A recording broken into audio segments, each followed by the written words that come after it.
Hare Krishna. I am Sunita Sunel with you in 2-minute Mahabharata stories. Let us continue with chapter 1, verse 11 of Bhagavad Gita.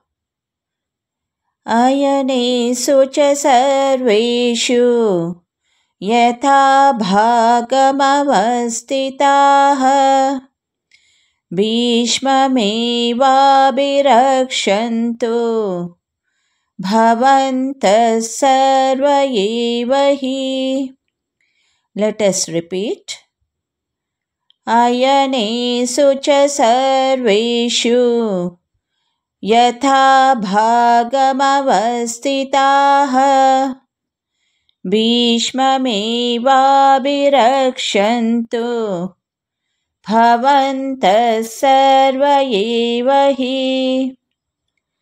Duryodhana urged all the Kaurava generals to give support to Bhishma, while they defend their own respective positions in the military phalanx.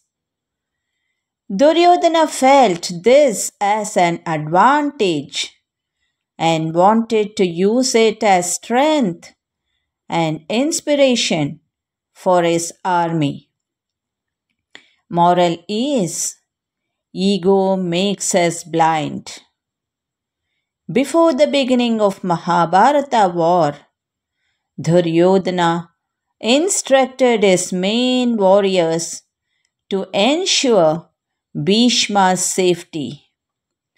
Let us continue to watch this channel and understand its meaning just to spend 2 minutes per day. Kindly keep chanting with me. Thank you. ಶ್ರೀಮದ್ ಭಗವದ್ಗೀತಾ ಅಧ್ಯಾಯ 1 ಶ್ಲೋಕ 11. ಅಯನೇಷು ಚ ಸರ್ವೇಷು ಯಥಾ ಭಾಗಮವಸ್ಥಿತಾಃ ಭೀಷ್ಮಮೇವಾಭಿರಕ್ಷಂತು ಭವಂತಃ ಸರ್ವ ಏವ ಹಿ. ಅಯಕಟ್ಟಿನ ಎಲ್ಲೆಡೆಗಳಲ್ಲೂ ತಕ್ಕಂತೆ ಹಂಚಿಕೊಂಡು ಕಾವಲು ನಿಂತು ನೀವೆಲ್ಲರೂ ಭೀಷ್ಮರನ್ನು ಕಾಯುತ್ತಿರಬೇಕು ಎಂದು ದುರ್ಯೋಧನ ದ್ರೋಣರನ್ನುದ್ದೇಶಿಸಿ ಮಾತನಾಡುತ್ತಾನೆ. ಇಲ್ಲಿ ಸ್ವಲ್ಪ ನಮ್ಮ ಮುದುಕ ಸೇನಾಧಿಪತಿ ಭೀಷ್ಮಾಚಾರ್ಯರನ್ನು ನೋಡಿಕೊಳ್ಳಿ ಎನ್ನುವಂತಿದೆ ಆತನ ಮಾತು. ಆತನಿಗೆ ತನ್ನ ಸೇನಾಧಿಪತಿಯ ಮೇಲೆ ನಂಬಿಕೆಯಿಲ್ಲ. ಈ ಮಾತನ್ನು ಕೇಳಿ ಭೀಷ್ಮಾಚಾರ್ಯರಿಗೆ ಅದೆಷ್ಟು ನೋವಾಗಿರಬೇಕು.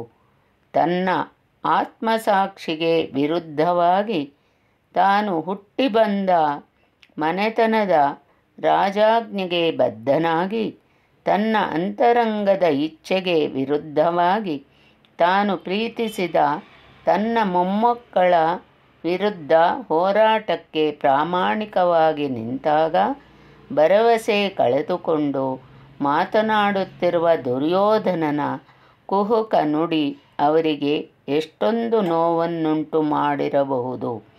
ಇದನ್ನು ನಾವು ಊಹಿಸುವುದೂ ಕಷ್ಟ. ಈ ಮಾತನ್ನು ಕೇಳಿಸಿಕೊಂಡ ಭೀಷ್ಮಾಚಾರ್ಯರು ಏನು ಮಾಡಿದರು ಎನ್ನುವುದನ್ನು ಮುಂದಿನ ಶ್ಲೋಕದಲ್ಲಿ ನೋಡೋಣ.